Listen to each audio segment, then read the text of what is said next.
किलबिल बाल दोस्तांसाठीचा कार्यक्रम, बाल दोस्तांसाठीचं खुलं अंगण. किलबिल बाल दोस्तांसाठी माहितीचा खजिना. नमस्कार बालमित्रांनो, आजच्या या किलबिल कार्यक्रमात मी सीमा तरहाळकर तुम्हा सर्वांचं पुन्हा एकदा मनपूर्वक स्वागत करते.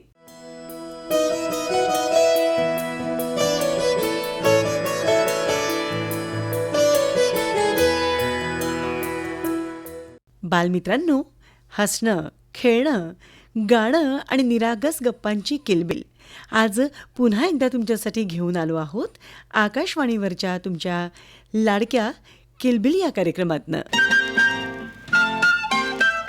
किलबिल, जिथे शब्दांमध्ये असते उत्सुकता, आवाजांमध्ये असते चिमुकली स्वप्न आणि प्रत्येक सादरीकरणात असतो बालमनाचा निरागस आनंद. उमलत्या प्रतिभेचा हा उत्सव साजरा करूया किलबिल या कार्यक्रमातनं. मोहल्ले की रौनक गलियां है जैसे, खिलने की जिद पर कलियां है जैसे, मुट्ठी में मौसम की जैसे हवाएं, ये है बुजुर्गों के दिल की दुआएं, खो न जाएंगे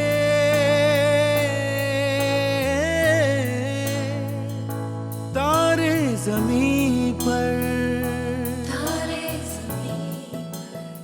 आजच्या या कार्यक्रमात सहभागी आहेत ज्युबिली इंग्लिश स्कूल अकोला येथील विद्यार्थी. या कार्यक्रमासाठी निर्मिती सहाय्य आहे सीमा तरहाळकर यांचं.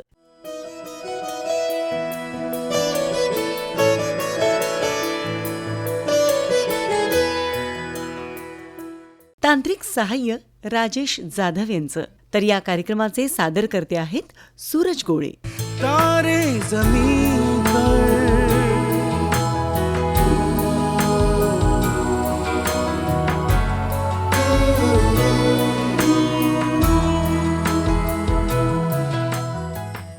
नमस्कार, मी अमोघ आनंद वाघमारे. आज आमची शाळा ज्युबिली इंग्लिश हायस्कूल आपल्यासमोर एक छानसा कार्यक्रम सादर करीत आहे. तर चला मग सुरुवात करूया. समर्थ रामदास स्वामी शिवकालातील एक असेच थोर संत ज्यांनी अध्यात्मासोबत बलोपासनेचा आणि संघटनेचा अमूल्य संदेश दिला.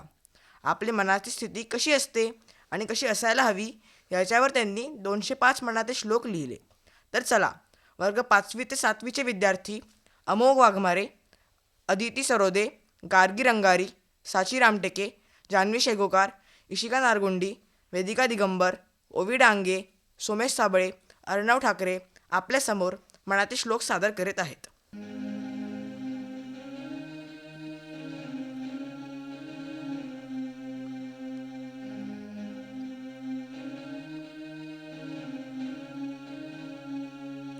गणाधीश जो ईश सर्वा गुणांचा, गुणारंभ आरंभ तो निर्गुणांचा, नमो शारदा मूळ चत्वार वाचा, गमू पंथ आनंद या राघवाचा, मना सज्जना भक्ती पंथेची जावे, तरी श्री हरी पाविजे तो स्वभावे, जनी निंद्यते सर्व सोडून द्यावे, जनी वंद्यते सर्व भावे करावे, प्रभाते मनी राम चिंतित जावा, पुढे वैखरी राम आदी वदावा, सदाचार हा थोर सांडून येतो, जनी तोचितो मानवी धन्य होतो, मनावासना दुष्ट कामान रे, मना सर्वथा पाप बुद्धी नको रे, मना धर्मता नीती सोडू नको, मना अंतरी सार विचार राहो, मना पाप संकल्प सोडून द्यावा, मना सत्यसंकल्प जीवी धरावा मना कल्पना ते नको विषयाची विकारे घडे हो जनी सर्वचीची नको रे मना क्रोध हा खेदकारी नको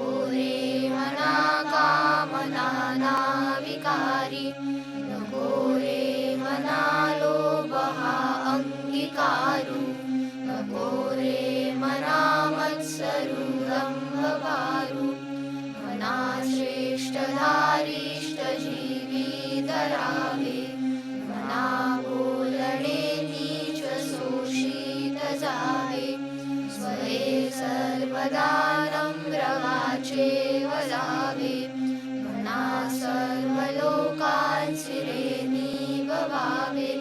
जय जय रघुवीर समर्थ. वा, फार छान प्रदर्शन. आता आपण भारताच्या पहिल्या महिला डॉक्टर आनंदीबाई जोशी बद्दल जाणून घेऊया. तर चला, आनंदीबाई जोशींचे मनोगत सादर करीत आहेत सई शिरवळकर, वर्ग 10वा. भारतातील पहिल्या महिला डॉक्टर डॉक्टर आनंदीबाई जोशी. एका काळात जेव्हा महिलांनी शिक्षण घेणंही अपवाद समजलं जायचं, तेव्हा महाराष्ट्रातल्या एका तरुणीने इतिहास घडवला. त्या म्हणजे डॉक्टर आनंदीबाई जोशी. त्या भारतातील पहिल्या महिला डॉक्टर ठरल्या. त्यांनी 1886 अमेरिकेतून MD पदवी मिळवली होती. विशेष म्हणजे त्यांनी हे शिक्षण फक्त 19व्या वर्षीच पूर्ण केलं. त्या काळात शिक्षणासाठी परदेशी जाणं ही कल्पनाच अशक्यप्राय होती, विशेषतः एका स्त्रीसाठी. आनंदीबाईच्या जीवनात बऱ्याच अडचणी होत्या. वयाच्या अवघ्या 9व्या वर्षीच त्यांचा विवाह झाला होता आणि खूप कमी वयात त्यांना मातृत्व गमावण्याच्या अतिशय दुःखद अनुभवाला सामोरं जावं लागलं. पण याच अनुभवातून त्यांना केवळ स्त्रियांसाठी वैद्यकीय सेवा देण्याची तीव्र इच्छा निर्माण झाली. त्यांनी केवळ शिक्षण घेऊन डॉक्टरकी मिळवली नाही, तर भारतीय स्त्री शक्तीला नवी दिशा आणि प्रेरणा दिली. आजही त्यांचं नाव घेतलं की अभिमानाने ऊर भरून येतो की एका मराठी स्त्रीने जगासमोर आपली हुशारी, चिकाटी आणि कर्तृत्व सिद्ध केलं. आजच्या पिढीला हे माहिती असणे अत्यंत गरजेचे आहे की त्या पूर्वीच्या काळी महिलांना शिक्षणासाठी किती संघर्ष करावा लागत होता, हे समजणे आवश्यक आहे. आपले घर, नवरा, नातेवाईक यांच्यापासून हजारो मैल लांब, शाकाहारी असल्याने जेवणा खावण्यास पण मर्यादा, इतक्या संकटांवर मात करून त्यांनी वैद्यकीय शिक्षण पूर्ण केले. शिक्षणासाठी धर्मांतराला विरोध करणारी निश्चयी स्त्री. वयाच्या केवळ 18व्या वर्षीच बोटीने परदेशी जाणारी भारतातील पहिली स्त्री. हाल अपेष्टा सहन करीत वैद्यकीय शिक्षण पूर्ण करणारी भारतातील पहिली स्त्री. भारतातच नव्हे तर परदेशातही कुचेष्टा, अवहेलना, अपमान सहन करीत हाती घेतलेले जीवित कार्य जिद्दीने पूर्ण करणारी पहिली स्त्री. सदैव म्हणतो आपण जरी एका पुरुषामागे असते स्त्री, पण आज गवसले नव्याने की जर नसता गोपाळ उभा तर घडली नसती आनंदी. वा, फार सुरेख. आता आपण अजून एक वीर मातेबद्दल जाणून घेऊया. एक महान शासिका ज्यांनी आपल्या न्यायप्रिय लोककल्याणकारी कार्याने इतिहास घडवला, अशा पुण्यश्लोक अहिल्याबाई होळकर यांचे मनोगत सादर करीत आहेत श्रीमयी ठाकूरद्वारे, वर्ग 8वा. नमस्कार माझ्या सर्व बंधू भगिनींना. मी अहिल्याबाई खंडेराव होळकर.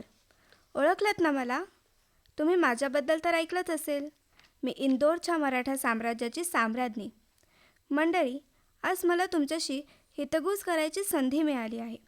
तर मी तुमच्यासमोर माझ्या जीवनातील काही महत्त्वाचे प्रसंग मांडू इच्छिते. माझा प्रवास हा केवळ एक राणीचा नसून तर एका सामान्य स्त्रीचा आहे, जिने आपल्या कर्तृत्वावर आणि देवावरील श्रद्धेवर विश्वास ठेवला.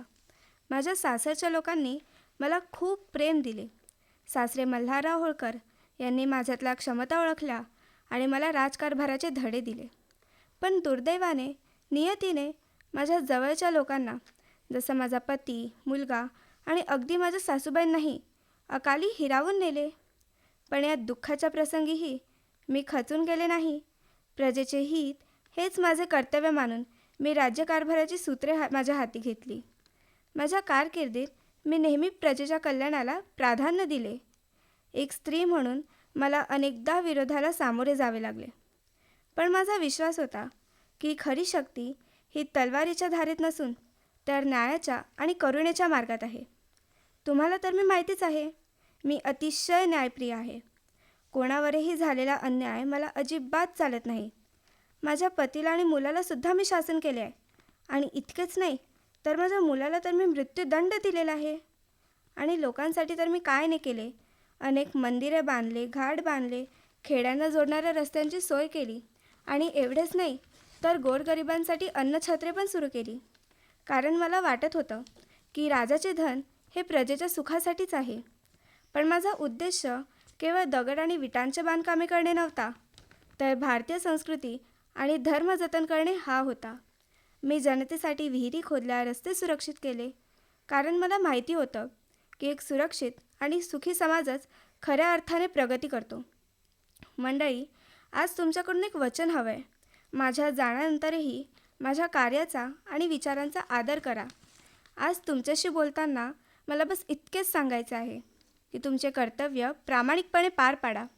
स्त्री पुरुष असा भेद न करता आपल्या जबाबदाऱ्या ओळखून समाजाच्या आणि देशाच्या प्रगतीसाठी योगदान द्यावे. न्याय, करुणा आणि धर्म हेच माझ्या जीवनातील मार्गदर्शक तत्त्व होते. मला आशा आहे की माझ्या जीवनातून तुम्ही प्रेरणा घ्याल आणि एक चांगला समाज घडविण्यासाठी प्रयत्न कराल. धन्यवाद. फार अप्रतिम. आता आपण 2 महान व्यक्तींबद्दल जाणून घेतले. त्यांनी सध्याच्या पिढीला कसे असायला हवे याचे छान मार्गदर्शन केले. पण आपण काय करीत आहोत? मोबाईलच्या अतिवापराने आपली प्रगती खुंटली आहे. मोबाईलचे दुष्परिणाम दर्शविणारे नाटक आपल्यासमोर सादर करीत आहेत वर्ग 5वी ते 10वीचे विद्यार्थी. नाटकाचे नाव ट्रिंग ट्रिंग मी बोलतोय. लेखिका सौ पूर्वा कुलकर्णी, दिग्दर्शिका सौ श्रद्धा वखरे, संगीत श्री अनिरुद्ध क्षीरसागर. यातील कलाकार आहेत टिनूच्या भूमिकेत जिया पिंपळकर, टिनूची मैत्रीण निकिता नंदिनी जोशी, टिनूचा मित्र विजय अर्णव ठाकरे, टिनूच्या आईच्या भूमिकेत स्वरांगी वरसाळे, टिनूच्या आजोबांच्या भूमिकेत सार्थक जंगले. चला तर ऐकूया ट्रिंग ट्रिंग ट्रिंग मी बोलतोय. एका घरातील दृश्य. टिनू डोळे चोळत आहे, मोबाईल पाहत आहे. एवढ्यात निकिता, विनय बाहेरून आवाज देतात. टिनू, ए टिनू, चल ना खेळायला, विजय पण आलाय. मी पण खेळतेच आहे ग. अगं टिनू, काय खेळतेस ते तर सांग आम्हाला, आम्ही पण येतो खेळायला. मी चेस खेळते बरं. अरे ही काय पद्धत झाली? तुझे मित्रमैत्रिणी बोलवत आहे ना तुला, मग जा ना बाळा बाहेर खेळायला. ओ कम ऑन आजोबा, it's not trending. These online games are so I like to play these games. वेडी ग वेडी पोर. अगं आपल्याला खरे मित्र असताना बाहेर मैदानात खेळावं, मोकळी हवा मिळते, छान हातापायांचा व्यायाम होतो. हे खूळ बंद कर बरं, जा बरं बाहेर खेळायला आता. टिनू, अगं कालच म्हणत होतीस ना तू की डोळ्यांची आग होत आहे, लालीपणा वाढलाय डोळ्यात. मी तुला गेले कित्येक वेळा सांगितलं, अगं त्या मोबाईलचा नाद सोड ग. ओ कम ऑन मम्मा, स्क्रीन गार्ड आहे ना त्यावर, आणि बाहेर धूळ आहे खूप. मला नाही जायचं बरं बाहेर. टिनू, ए टिनू, तुला किती आवाज दिले पण तू येतच नाहीस. अगं टिनू, काल रिझल्टला पण नाही आली शाळेत. टीचर विचारत होत्या तुझ्याबद्दल. रिझल्ट? कसला रिझल्ट? कधी होता? आणि मला कसं काहीच नाही माहिती? काय ग निकिता, कशाला आईला सांगतेस? चुप बस. ए, का चुप बसवतेस तिला? याचा अर्थ तुझा रिझल्ट लागला आणि तू मला सांगितलंसही नाही. काकू, रिझल्ट तर शनिवारीच होता आणि टिनूला. चुप बस विजय. टिनूला काय? किती मार्क्स मिळाले? ए तू सांग रे, तिला घाबरू नकोस. आणि माहीत आहे का काकू, टिनूला 3 विषयात खूपच कमी मार्क्स आहेत. टीचर पण म्हणत होत्या की आजकाल ही मुलगी अजिबात अभ्यास करत नाही. तरीच हां, ही मुलगी खोटं बोलली. टिनू, असं करू नाही बाळा. मुळात म्हणजे आपणच अभ्यास चांगला करावा आणि रिझल्ट कसाही असो तो पालकांना सांगावा. पालकांपासून काही लपवू नाही ग. सॉरी आई, सॉरी आजोबा. प्लीज तुम्ही बाबांना सांगाल का? माझी तर हिंमतच होत नाही आहे. टिनू, अगं मी तुला गेले किती महिने ओरडते. तू गाण्याचा क्लासही सोडलास, त्यात मैदानावर खेळणं बंद आणि सतत मोबाईल पाहणं. मग काय होणार दुसरं? असो, there is never too late. अगं आता तरी त्या मोबाईलचा नाद सोड ग. काकू मलाही आई बाबांनी खूप समजवलं, नाहीतर मी असाच कमी मार्कांनी पास झालो असतो. मी मोबाईल पाहायचो म्हणून मला चष्माही लागला, डोकंही दुखायचं. आता screen time per only half an hour. आता ऑल इज वेल. माहीत आहे का टीनू, मला तर मानेची दुखापत झाली आणि माझी वाचनाची सवय पण मोडली होती. पण माहीत आहे का ग, आता माझी आजीसुद्धा माझ्याबरोबर वाचन करते. आता माझी मानदुखी पण कमी झाली आहे. आता सब ओके. अजून काय राहिलंय टीनू? बघ किती शहाणी मित्रमैत्रिणी आहेत तुला. तू पण हा नाद सोड ग. तू ऐकलंयस ना, अति तिथे माती.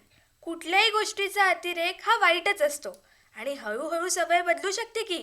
आणि मी तुला मदत करेलच ना. आपण फिरायला जात जाऊ, छान छान पुस्तकेही वाचत जाऊ, चालेल? खरंच ग मम्मा, खरंच माझं चुकलं गाय. या मोबाईलमुळे माझे छंद, माझी आवड, मजा मस्ती सगळं काही सुटलं. सतत पाहिल्यानं डोळ्यांना कोरडेपणाही येतोय. पण काय करावे, यापासून स्वतःला दूर ठेवणं खूप कठीण आहे ना ग. Facebook, Instagram, ChatGPT, online games सगळं खूप हवंसं वाटते गाई मला. अगं बघ, एकदम सगळं बंद नको करूयात. हळूहळू कमी करू. आपलं ध्येय पूर्ण करणं महत्त्वाचं. बाकीच्या गोष्टींना जाणीवपूर्वक दूर ठेवू, चालेल? हो हो आई.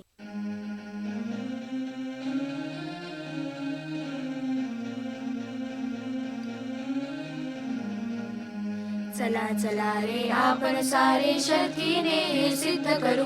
खेळ छंद आणि गप्पा मारू. मोबाईलला दूर धरू, मोबाईलला दूर धरू. फेसबुक, इंस्टा, व्हॉट्सअप यांना करूया सारे बाय बाय. मैदानावर खेळ खेळूया, नको आम्हाला वायफाय, नको आम्हाला वायफाय. वाचनाकडे पुन्हा वळूया, मैत्रीची ही खास धरूया. शिकता येईल नवीन काही, आता मोबाईलला एंट्री नाही, आता मोबाईलला एंट्री नाही, आता मोबाईलला एंट्री नाही.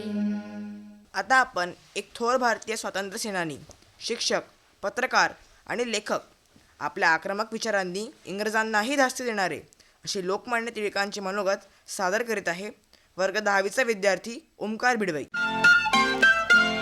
लोकमान्याच्या दृष्टीने आजच्या भारताची परिस्थिती. मंडळी, स्वराज्य ही माझ्या काळातील केवळ राजकीय मागणी नव्हती, ती मानसिक स्वातंत्र्याची शपथ होती. आज राजकीय स्वातंत्र्य मिळालं आहे, पण विचार स्वातंत्र्य सतत डळमळताना दिसतं. लोकशाही म्हणजे केवळ मतदान नव्हे, तर जनतेची सतत जागरूकता आणि सत्तेची सतत उत्तरदायित्वाची परीक्षा होय. भारत पुढे जातोय तंत्रज्ञानात, शिक्षणात, जगाशी खांद्याला खांदा लावून. पण त्याचवेळी समाजात विद्वेषामुळे वाढणारे अंतर, खोट्या माहितीचे गुंतागुंत आणि राजकारणातील व्यक्तिपूजा याकडे मी नक्कीच इशारा केला असता. देशाची ताकद ही एकतेत आणि एकतेची ताकद ही संवादात असते. माझे देश बांधव आज ज्या आवाजात भांडतात, त्याच आवाजात जर तथ्य, विवेक आणि विचार बोलू लागले, तर भारत पुन्हा एकदा मानवजातीचा मार्गदर्शक बनेल हे नक्कीच. जग आज तांत्रिकदृष्ट्या जवळ आलं आहे, पण मनानं दूर गेलं आहे. स्वातंत्र्य मिळवायला जसं संघर्ष करावा लागतो, तसंच ते टिकवायला पण संघर्ष करावा लागतो. यंत्रांनी कामे घेतली, पण मनानं शहाणी झाली का? स्वराज्य माझा जन्मसिद्ध हक्क हे जगातल्या प्रत्येक मनुष्याचं अधुरं वाक्य आहे. कारण स्वराज्य मिळाला तरी आत्मराज्याची लढाई संपतच नाही. काळ बदलला, चेहरे नव्हे, पण प्रश्न तेच ते, ज्वाला त्या. शरीराला स्वातंत्र्य मिळालं, पण मनाला अजूनही कैद का? स्वराज्याच्या बाहुलीत आत्मराज्याचं धाडस कुणी पाहिलं का? वादांनी आकाश छेदलं, पण सत्याचा आवाज मंदच.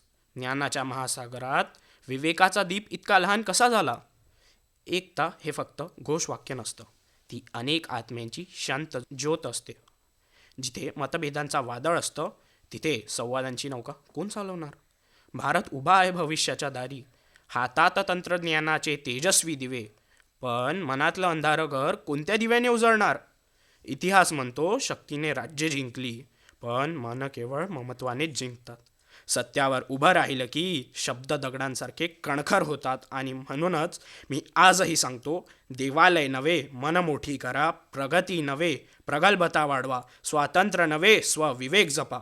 जिथे विचारांची नाळ उभी राहते, तिथेच राष्ट्राच्या आत्म्याला उजेड मिळतो.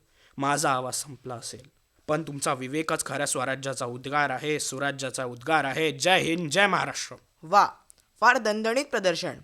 आता यांच्याच विचारांचा वारसा पुढे नेणारे, देशासाठी सर्व अर्पण करून राष्ट्रार्पणमस्तू करणारे स्वातंत्र्यवीर सावरकर जेव्हा अंदमानाच्या कारागृहात होते तेव्हाही त्यांच्या मनात देशासाठी काय तळमळ चालू होती हे सांगायला सावरकरांचे मनोगत व्यक्त करीत आहे परितोष पाचपोर, वर्ग 10वा.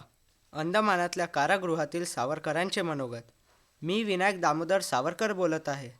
आज या अंदमानाच्या तुरुंगात बसून मला माझ्या मातृभूमीची खूप आठवण येत आहे आणि मला माझ्या पुण्यवान मातृभूमीला म्हणावेसे वाटत आहे की तुझं साठी मरण ते जनन, तुझं वीण जनन ते मरण. तुझ्याशिवाय मी कसा जगू? तुझ्या हातातील ते बंधन पाहून माझे रक्त खवळते. तुझे ते पाश तोडण्यासाठी तुझे हे पुत्र स्वतःच्या घरादाराचा संपत्तीचा त्याग करायलाही तयार आहेत. तुझ्यासाठी हा तुरुंगवास मला सहन करायलाच हवा. पण हा सगळा त्रास, ही काळ्या पाण्याची शिक्षा भोगताना तुझे ते सस्य श्यामल आणि नद्यांनी पवित्र झालेले रूप जर मला पाहाव्यास मिळाले तर तो त्रास फार सुसह्य होईल माते. आज या खिडकीतून मला सागराचा किनारा दिसत आहे आणि मला आनंद वाटतो की हे भारत माते, हा सागर तुझ्या चरणकमलांना स्पर्श करून इथवर येऊन पोहोचला आहे आणि त्यामुळेच मला याच्या दर्शनाने सुद्धा तुझ्या फक्त सहवासाचीच नाही तर पर्यायाने आशीर्वादाची देखील अनुभूती होत आहे.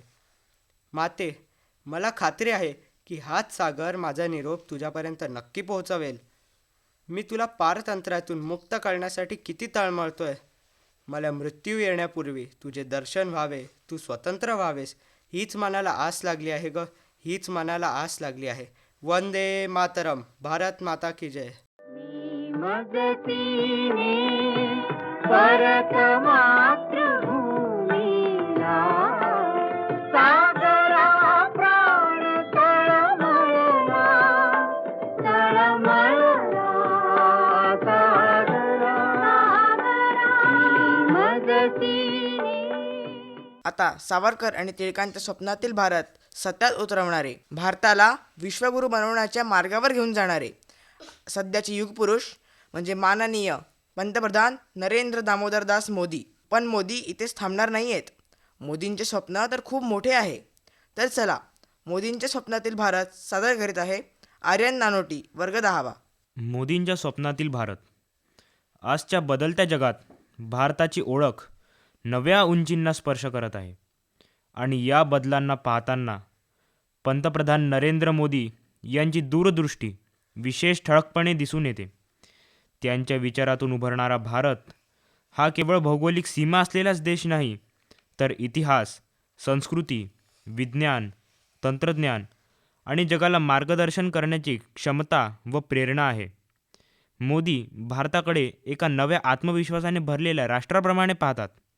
असा देश जो केवळ स्वतःचेच भविष्य घडवत नाही तर जगाला सुद्धा दिशा देऊ शकतो. त्यांना वाटते की भारताची खरी ताकद ही त्याच्या प्राचीन परंपरांमध्ये आणि तरुण पिढीमध्ये दडलेली आहे. हजारो वर्षांच्या सांस्कृतिक वारशासह आधुनिक तंत्रज्ञानाचे मिश्रण करून भारत जगात एक अद्वितीय उदाहरण बनू शकतो असे ते मानतात. मोदींच्या दृष्टीने भारताची प्रगती ही केवळ आर्थिक आकड्यांचीच गोष्ट नव्हे, तर ती सर्वसमावेशक विकासाची संकल्पना आहे. महामार्ग, रेल्वेमार्ग, बंदरे, विमानतळ, ग्रामीण रस्ते व डिजिटल पायाभूत सुविधा या सर्वांचा वेगाने विकास करून भारताला 21व्या शतकातील महाशक्ती बनवण्याचे त्यांचे स्वप्न आहे. आज देशातील डिजिटल क्रांती, UPI पेमेंट, स्टार्टअप्सची वाढ आणि नवोन्मेषाच्या संधी हे भारताच्या आत्मविश्वासाचे प्रतिबिंब आहे. मोदींना ठाम विश्वास आहे की हे सर्व बदल भारताला जगातील सर्वात मोठ्या आणि प्रभावी अर्थव्यवस्थांपैकी एक बनवतील. आज भारत ज्या उंचीवर उभा आहे ते पाहताना माननीय नरेंद्र मोदींच्या दृष्टीतून एक गोष्ट स्पष्ट दिसते की भारताचे भविष्य उज्ज्वल आहे आणि त्याच्या प्रत्येक नागरिकाच्या मनात उज्ज्वलतेचा एक दिवा आहे. म्हणूनच मोदींच्या दृष्टीने भारत म्हणजे फक्त एक देश नाही, तर एक सतत पुढे जाणारी, न थांबणारी व जगाला नवी दिशा देणारी शक्ती आहे. आणि या शक्तीचा प्रवास तर आता फक्त सुरू झाला आहे. अजून बरंच काही बाकी आहे. जय भारत, जय महाराष्ट्र. नव्या युगाचे, नव्या जगाचे उभवून निशाण, नव्या युगाचे, नव्या जगाचे उभवून निशा दीन दीन जे दलित गलित जे दीन दीन जे दलित गलित जे त्या सर्वांना ध्वज हा देईल त्या सर्वांना ध्वज हा देईल सदैव छायाचा उभवून निशा नव्या युगाचे नव्या जगाचे उभवून निशा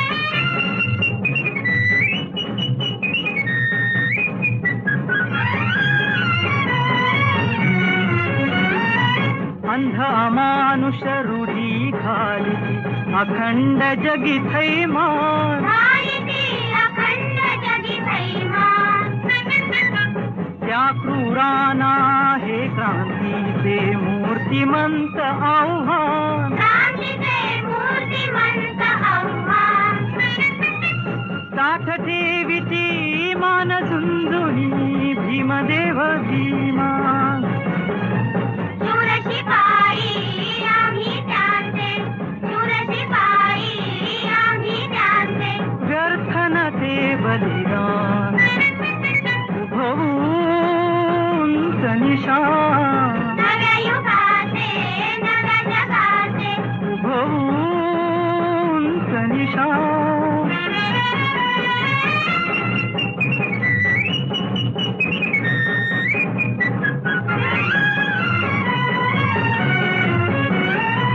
ध्वज मिरवित हा गौतम गेले टाकुनी राज महान टाकुनी राज महान दुनिया सवे मानवतेची होती बुद्ध महान हे समतेचे हे ममतेचे गांधीजीचे गान हरिजन तरुणी उरी स्वीकारी हरिजन तरुणी उरी स्वीकारी जे फकिरी देवान उभवून निशा नव्या युगाचे नव्या जगाचे उभवून निशान नव्या युगाचे नव्या जगाचे उभवून निशान या सगळ्यात थोर पुरुषांनी दाखवलेल्या सत्मार्गावर आपण चालूया आणि देशाला पुढे नेऊया.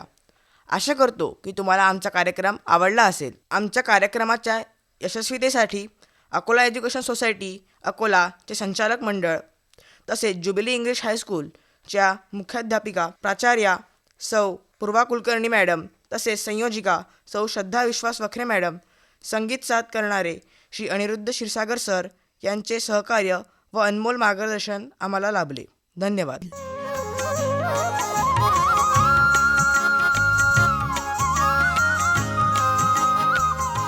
मित्रांनो, तुमच्या निरागस सादरीकरणातून आम्हाला उमगली बालमनाची खरी ओळख. स्वच्छ, निर्मळ आणि आशावादी. किलबिल हा फक्त कार्यक्रम नाही, तो आहे बालविश्वाचा उत्सव, जिथे प्रत्येक मूल स्वतःच्या आवाजातून, स्वतःच्या प्रतिभेतून स्वतःला व्यक्त करतं. उमलत्या प्रतिभेचा हा उत्सव आज आपण साजरा केला किलबिल या कार्यक्रमातनं.